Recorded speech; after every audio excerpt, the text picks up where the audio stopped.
Hello viewers, আমি এখন যাচ্ছি গ্রিফিথ মাউন্টেনে।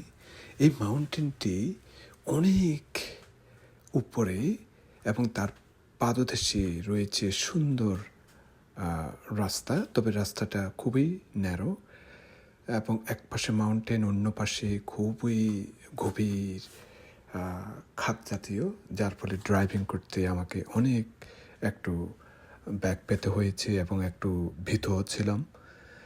মাউন্টেনের উপর থেকে রাস্তার যখন ড্রাইভিং করছি খুবই মনোরম দৃশ্য দেখা যাচ্ছে। সম্পূর্ণ অ্যালে দেখা যাবে।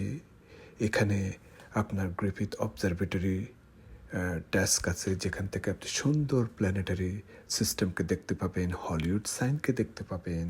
কিন্তু আমার এই ড্রাইভিংটা এতই চ্যালেঞ্জিং ছিল যে মাঝে মধ্যে আমি এই রাস্তার ডিভাইডার অতিক্রম করে ফেলেছি বিদায় পার্ক রেঞ্জার আমাকে মাঝে মধ্যে একটু জিজ্ঞেস করেছিলেন যে আমি ওকে আছে কিনা, এবং যদিও আমি আমার ভীতির কথা একটু প্রকাশ করেছিলাম। তো যাক, আমি পরিশেষে পার্কটি দেখার পরে আসলাম। এটি 4,200 একরেরও বড় জায়গায়, one of the biggest park in the United states.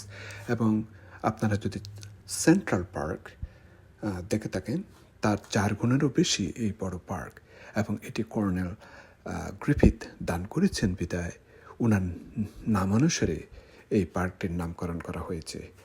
তো যখন মানুষ এখানে বেড়াতে আসে, সবাই এই পার্কে আসেন, ঘুরেন, বিভিন্ন অপরূপ দৃশ্য দেখেন। ক্যালিফোর্নিয়া ওয়াইল্ড ফায়ারের সময় এটি বন্ধ ছিল সেফটির জন্য, কিন্তু এখন মোটামুটি সেফ আছে। Thank you.